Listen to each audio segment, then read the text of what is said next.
সকালে নাস্তা রেডি করতেছি আমচিরা। কারণ হচ্ছে আমাদের আমচিরা সবাই পছন্দ করে। প্রথমত আর দ্বিতীয়ত হচ্ছে আমার বেশি দিন নাই, এই জন্য আজকে আমচিরা খাবো সবাই। এই জন্য আমি রেডি। চিরা মুড়ি নিচে নিচে চিরা আছে, আর এখন উপরে মুড়ি। এখন আম চিপে নিব।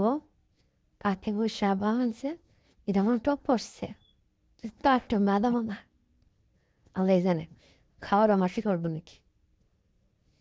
এখন একটা মেয়ে ভালো করে সাজিয়ে নিয়ে চিপে নিব। ছিঁড়ে নিচ্ছি। স্বামীর খুবই পছন্দের খাবার আম চিড়া। এখন এরা বলো যে আমি আম খেয়ে খেয়ে পুট কমিয়েছে। আমাদের সবাই আম অনেক পছন্দ করে, এই জন্য